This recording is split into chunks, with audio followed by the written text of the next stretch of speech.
Hello friends, എല്ലാവർക്കും good morning. അപ്പം മൗനരാഗത്തിൻ്റെ ഇന്നത്തെ സൂപ്പർ ഹിറ്റ് വിശേഷത്തിലേക്ക് എല്ലാവർക്കും സ്വാഗതം.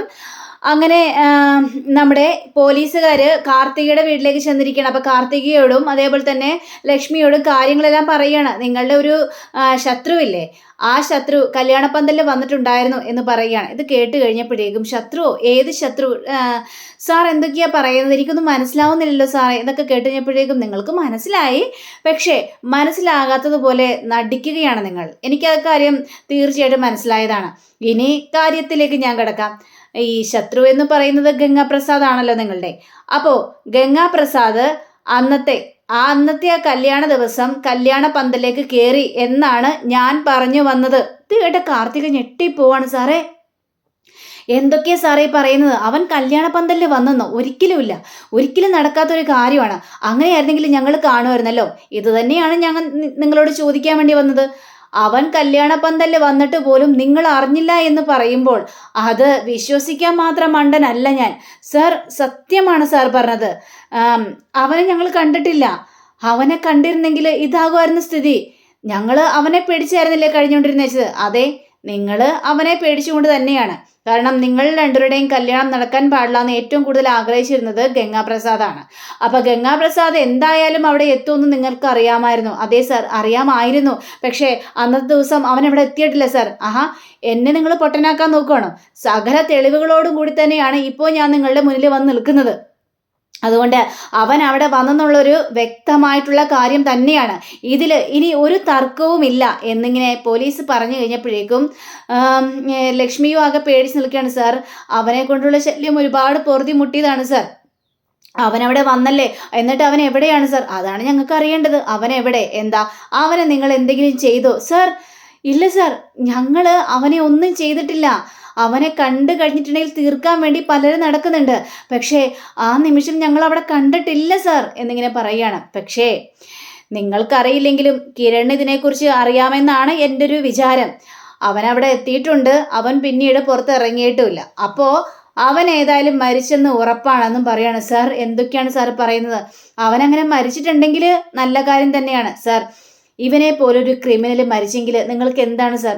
ആ കേസ് അങ്ങാട് ഒഴിച്ചു വിട്ട് പൊയ്ക്കൂടെ സാർ? അവൻ മരിച്ചു പോണെങ്കിൽ പൊയ്ക്കോട്ടെ.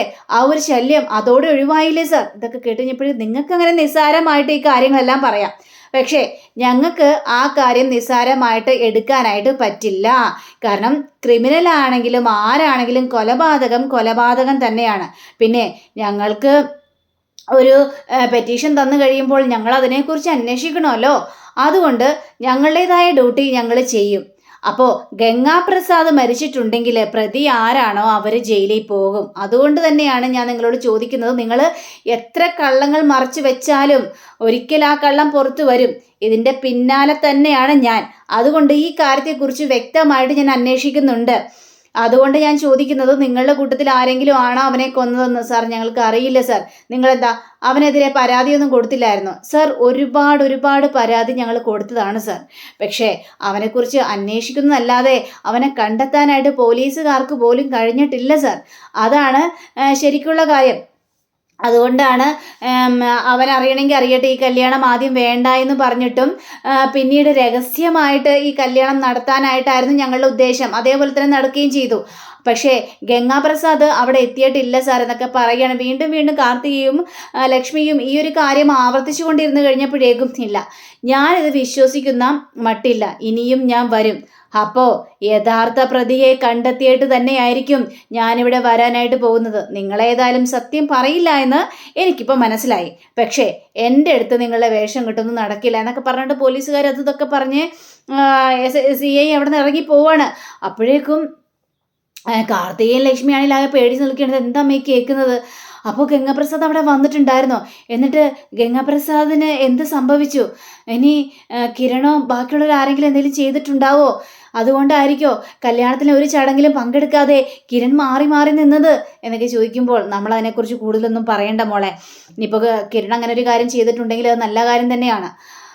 അവൻ്റെ ശല്യം അങ്ങോട്ട് ഒഴിഞ്ഞല്ലോ. പോലീസുകാരൊക്കെ ഇനി കിരണിൻ്റെ പിന്നാലെ പോകാതിരുന്നാൽ മാത്രം മതിയായിരുന്നു എന്ന് ലക്ഷ്മിയും പറയാം. അങ്ങനെ പിന്നീട് കാണിക്കുന്നത് നമ്മുടെ കല്യാണിയും അതേപോലെ തന്നെ കിരണും കൂടി നിന്ന് സംസാരിക്കുകയാണ്. അപ്പോൾ ഈ കാര്യത്തെക്കുറിച്ച് തന്നെയാണ് സംസാരിക്കുന്നത്. ഈ പോലീസുകാരുടെ കാര്യവും ഗംഗാപ്രസാദിൻ്റെ കാര്യവും അങ്ങനെ കുറേ കാര്യങ്ങളാണ് ഇവിടെ സംസാരിക്കുന്നത്. ഗംഗാപ്രസാദ് ഇപ്പോൾ നമ്മുടെ ജീവിതത്തിൽ നിന്ന് ഒഴിവായി പോയെങ്കിലും ഈ പോലീസുകാർ നമ്മളുടെ പിന്നാലെ തന്നെ ഉണ്ട് കല്യാണി. അതുകൊണ്ട് തന്നെ എല്ലാ കാര്യത്തിലും സൂക്ഷിക്കണം. ദേ കിരണേട്ട, ഇനി അറസ്റ്റ് വല്ലതും ഉണ്ടാവോ കിരണേട്ട എന്ന് ചോദിക്കുമ്പോൾ അറിയില്ല, അറസ്റ്റ് ഉണ്ടാവാനും സാധ്യതയുണ്ട് കിരണേട്ട. എനിക്ക് ആകെ പേടി തോന്നുന്നു കിരണേട്ട. ഇനി ഈ കിരണേട്ടൻ്റെ അച്ഛനെ എന്തെങ്കിലും മുൻപന്തിയിലുള്ള ആൾക്കാരെ വല്ല അറിയാവോ?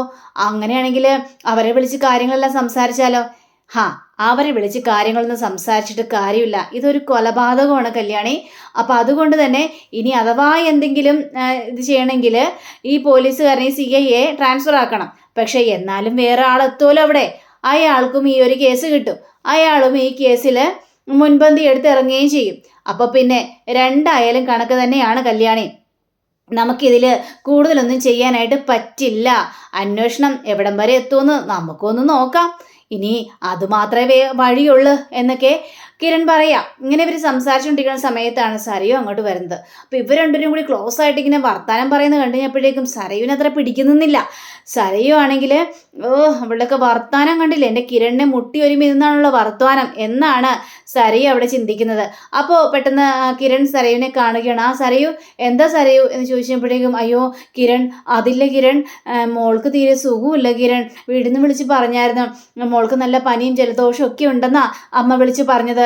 ഉടനെ തന്നെ കൊച്ചിനെ ഹോസ്പിറ്റലിൽ കൊണ്ടുപോകണമായിരുന്നു. എങ്കിൽ നമുക്ക് ഹോസ്പിറ്റലിൽ കൊണ്ടുപോകാം സരയു, കുഴപ്പമൊന്നുമില്ല. കൊണ്ടുപോയായിരുന്നെങ്കിൽ കൊള്ളാമായിരുന്നു.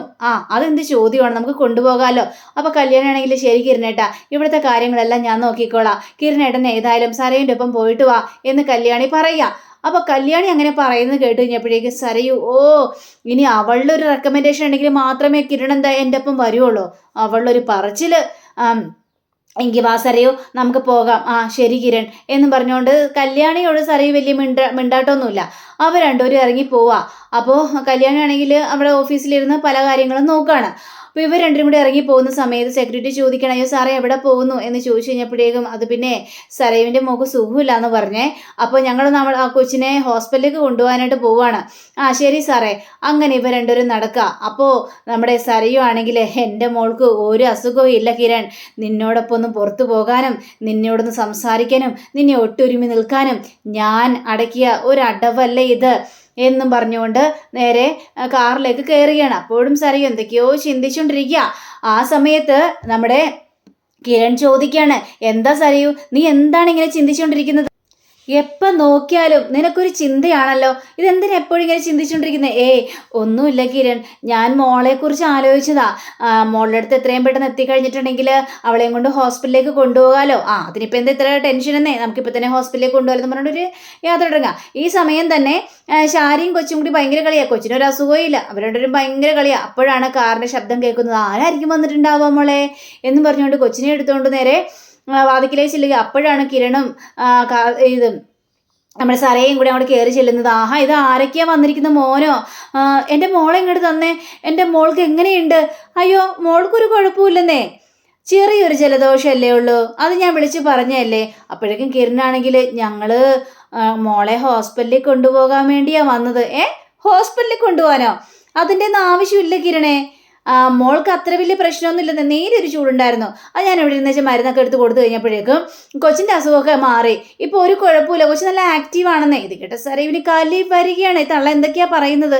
ഒന്നാമത് തന്നെ കിരണേട്ട് എങ്ങനെയും പുറത്ത് പോയി കിരണോടൊന്ന് സംസാരിച്ച് മിണ്ടിയും പറഞ്ഞൊക്കെ ഇരിക്കാൻ വേണ്ടിയാണ് സരയു ഇങ്ങനെ ഒരു അടവ് ഇറക്കിയത്. അതിനിടയിൽ ശാരി ഇങ്ങനെ പറയുന്നത് കേട്ട് കഴിഞ്ഞപ്പോഴേക്കും സരയുവിന് കലിയും വരികയാണ്. അപ്പോൾ നമ്മുടെ കിരൺ അവിടെ, എന്തായാലും ഞങ്ങൾ വന്നതല്ലേ ആൻറ്റി, ഞങ്ങളേതായാലും കൊച്ചിനെ ഹോസ്പിറ്റലിലേക്ക് കൊണ്ടുപോയിട്ട് വരാം, ഞാനൊന്ന് അച്ഛനമ്മയും പോയി കണ്ട് സംസാരിച്ചിട്ട് വരട്ടെ കേട്ടോ എന്നും പറഞ്ഞുകൊണ്ട് കിരൺ നേരെ അകത്തേക്ക് കയറി പോവാണ്. അപ്പോൾ സരയു എടുത്ത വായിക്കും നമ്മുടെ ശാരിയോട്, നിങ്ങൾക്കിത് എന്തിൻ്റെ കേടാ? ഞാനിവിടെ വന്നതേ കൊച്ചിനെ ഹോസ്പിറ്റലിൽ കൊണ്ടുപോകാനാ മോളെ. അതിന് കൊച്ചിന് കുഴപ്പമൊന്നുമില്ലല്ലോ, കൊച്ചിന് ജലദോഷം ഒന്നും ഇപ്പം എല്ലാം കാര്യമായിട്ടൊന്നുമില്ല. പിന്നെ അസുഖമില്ലാത്തൊരു കൊച്ചിനെ എന്തിനാണ് ഡോക്ടറെ കാണിക്കാനായിട്ട് പോകുന്നത്? ഡോക്ടറെ കാണിക്കണോ വേണ്ടേ എന്നൊക്കെ ഞാൻ തീരുമാനിച്ചോളാം. നിങ്ങളല്ലല്ലോ അത് തീരുമാനിക്കുന്നത്. അതെ, എന്ത് വേണമെന്ന് എനിക്ക് നന്നായിട്ട് തന്നെ അറിയാം. നിങ്ങൾ ഈ കാര്യത്തിൽ കയറി ഇടപെടാനായിട്ട് നിൽക്കേണ്ട ആവശ്യമൊന്നുമില്ല എന്നൊക്കെ പറഞ്ഞുകൊണ്ട് സരയു ഭയങ്കരമായിട്ട് ഷൗട്ട് ചെയ്യാണ്. ഞാൻ ഈ ഒരു കണക്കിനാ കിരണേയും വിളിച്ചുകൊണ്ട് ഇങ്ങോട്ട് വന്നത്, കിരണോടൊപ്പം ഒന്ന് യാത്ര ചെയ്യാൻ വേണ്ടി. അതുകൊണ്ട് മാത്രമാണ്. എന്താ മോളെ, നിന്റെ മനസ്സിൽ എന്തൊക്കെയോ ഉദ്ദേശം ഉണ്ടെന്ന് തോന്നല്ലോ? അതെ, എൻ്റെ മനസ്സിൽ പല ഉദ്ദേശങ്ങളും ഉണ്ട്. അത് എൻ്റെ അമ്മയ്ക്ക് നന്നായിട്ട് തന്നെ അറിയാം കാര്യങ്ങളൊക്കെ. ഞാൻ എൻ്റെ അമ്മയോട് കാര്യങ്ങളൊക്കെ പറഞ്ഞിട്ടുണ്ട് മോളെ. എങ്കിൽ പിന്നെ എന്നോടും കൂടി പറ എന്താണ് ഉദ്ദേശമെന്ന്. നിങ്ങളോട് പക്ഷെ പറയാൻ പറ്റില്ല, നിങ്ങളെ വാ പോയ വാക്കത്തിയ. അതുകൊണ്ട് സകല കാര്യങ്ങളും എല്ലാവരോടും തുറന്നു പറയും. അതുകൊണ്ട് എനിക്ക് നിങ്ങളോട് പറയാൻ പറ്റില്ല. എൻ്റെ അമ്മയെ എനിക്ക് വിശ്വസിക്കാം. എൻ്റെ അമ്മ ആരോടും ഒന്നും തുറന്നു പറയാനായിട്ട് പോകുന്നില്ല എന്നും പറഞ്ഞുകൊണ്ട് സരി ഭയങ്കരമായിട്ട് പറയണം. എന്താ മോളെ ഇത്, നീ എന്തിനാ ഇങ്ങനെയൊക്കെ കിടന്ന് സംസാരിക്കുന്നത്? എന്താണെങ്കിലും എന്നോടും പറഞ്ഞൂടെ? ഞാൻ നിനക്കും കൊച്ചിനും വേണ്ടിയല്ല ജീവിക്കുന്നത്. ഓ ആണോ? അങ്ങനെയാണെങ്കിലേ ഞങ്ങളുടെ സന്തോഷത്തിന് വേണ്ടി കൂട്ടു നിൽക്കണം രണ്ടമ്മമാരും ചേർന്നുകൊണ്ട്. മനസ്സിലായോ? അല്ലാതെ ഞങ്ങൾക്കെതിരെ പാര വെക്കുകയല്ല വേണ്ടത്. അതിന് എന്ത് പാര വെച്ചെന്നാണ് മോളെ പറയുന്നത്? ഞാനൊരു പാരയും നിനക്ക് വേണ്ടി വെച്ചില്ലല്ലോ. എൻ്റെ മുറച്ചെറുക്കണ കിരൺ, എനിക്ക് കിരണിനെ വേണം. ഇത് കേട്ട് കഴിഞ്ഞപ്പോഴേക്ക് ശാരി ഞെട്ടിപ്പോണം. മോളെ എന്തൊക്കെയാ പറയുന്നത്? കിരണിനെ വേണമെന്നോ? പക്ഷേ കല്യാണി കല്യാണി ഉണ്ടെന്നൊക്കെ അറിയാം. അവളാണ് ഞങ്ങളുടെ ഇടയിൽ ഒരു തടസ്സമായിട്ട് നിൽക്കുന്നത്. എൻ്റെ മോളെ നന്നായിട്ട് കെയർ ചെയ്യുകയാണ് ഇപ്പം കിരൺ. എനിക്ക് കിരണല്ലാതെ വേറെ ആരുമില്ല എൻ്റെ ജീവിതത്തിൽ. അതുകൊണ്ട് കിരണിനെ എനിക്ക് നേടണം. കല്യാണിയെ എങ്ങനെയെങ്കിലും തീർത്തിട്ടാണെങ്കിലും കിരണിനെ എനിക്ക് നേടിയേ മതിയാവുള്ളൂ. മോളെ അങ്ങനെ ആവണം, അങ്ങനെ തന്നെ ആവണം. പക്ഷേ ഈ കല്യാണിയെ ഒഴിവാക്കിയിട്ട് കിരണിനെ നേടാനായിട്ട് മോൾക്ക് സാധിക്കോ? അതാണിപ്പം എൻ്റെ ഒരു സംശയം. അത് ഞാൻ എങ്ങനെയെങ്കിലും നേടിക്കോളാം. അവളെ ഇല്ലാതാക്കിയിട്ടാണെങ്കിലും ഞാൻ കിരണിനെ സ്വന്തമാക്കും. അത് ഉറപ്പുള്ള കാര്യം തന്നെയാണ് എന്നൊക്കെ പറയാം. ഇനി ഇതാരെങ്കിലോടും ചെന്ന് പറഞ്ഞു കഴിഞ്ഞാൽ എൻ്റെ തനി സ്വഭാവം നിങ്ങൾ മനസ്സിലാക്കും എന്ന് പറഞ്ഞ് സരി ഭയങ്കരമായിട്ടും ദേഷ്യപ്പെടുക. അപ്പോഴും കിരൺ വരികയാണ്. ഇവർ രണ്ടുപേരും കൂടി നേരെ ഹോസ്പിറ്റലിലേക്ക് ചെല്ലുക. അപ്പോൾ ഹോസ്പിറ്റലിലേക്ക് ചെന്ന് കഴിഞ്ഞപ്പോഴേക്കും ഡോക്ടർ പരിശോധിക്കുകയാണ് കുഞ്ഞിനെ. കൊച്ചിന് കാര്യമായിട്ടൊന്നുമില്ല, ചെറിയൊരു ജലദോഷം അത്രയേ ഉള്ളൂ.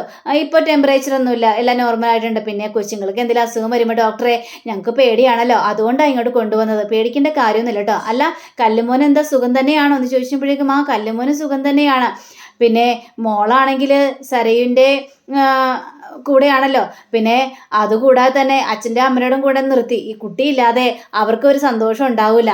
അപ്പോഴേക്കും സരയുവാണെങ്കിൽ അതെ മോൾക്കൊരു അസുഖം വന്നു കഴിഞ്ഞപ്പോഴേക്കും എനിക്ക് സഹിക്കാൻ പറ്റില്ല ഡോക്ടറെ, അതുകൊണ്ടാണ് ഞാൻ ഓടിപ്പാഞ്ഞ് എത്തിയതെന്നൊക്കെ പറയാണ്. ഇനി പേടിക്കാനൊന്നുമില്ല, കൊച്ചിനെ കൊണ്ടുപോകാട്ടോ, കുഴപ്പമൊന്നുമില്ലെന്നും പറഞ്ഞുകൊണ്ട് കൊച്ചിനെയും ചിരിച്ച് കളിപ്പിച്ചുകൊണ്ട് നമ്മുടെ കിരൺ ഇറങ്ങാം. അപ്പോൾ കിരണിൻ്റെ ആ ഒരു രീതികളൊക്കെ കണ്ടു കഴിഞ്ഞപ്പോഴേക്കും സരയുവിൻ്റെ മനസ്സ് വീണ്ടും ഇങ്ങനെ കുളിർന്നു കയറുകയാണ്. കണ്ടോ എൻ്റെ മോളോട് എന്ത് സ്നേഹമാണ് കിരൺ കാണിക്കുന്നത്. കിരണേ എനിക്ക് നിന്നെ വേണം കിരണേ, എനിക്ക് മാത്രമല്ല എൻ്റെ മോൾക്കും നിന്നെ വേണം. എൻ്റെ മോളുടെ അച്ഛനാണ് നീ, ഇനി എൻ്റെ മോളുടെ അച്ഛനായിട്ട് നീ ജീവിച്ചാൽ മതി എന്നിങ്ങനെ സരയു പറയുകയാണ്. അങ്ങനെ ഇവരെ കൊണ്ട് വീട്ടിലൊക്കെ ആക്കിയിട്ട് കിരൺ നേരെ ഓഫീസിലേക്ക് എത്തുകയാണ്. അപ്പോൾ കല്യാണി ചോദിക്കുകയാണ്, എന്തായി കിരണേട്ടാ ഡോക്ടറെ കാണിച്ചോ എന്ന് ചോദിച്ചപ്പോഴേക്കും ഡോക്ടറെ കാണിച്ചു. കൊച്ചിന് പ്രത്യേകിച്ച് അസുഖങ്ങളൊന്നുമില്ല. പിന്നെ സരയുവിൻ്റെ ഒരു മനസമാധാനത്തിന് വേണ്ടി ഡോക്ടറെ കാണാൻ പോയെന്ന് മാത്രമേ ഉള്ളൂ, കുഴപ്പമൊന്നുമില്ല എന്നൊക്കെ പറയാണ്.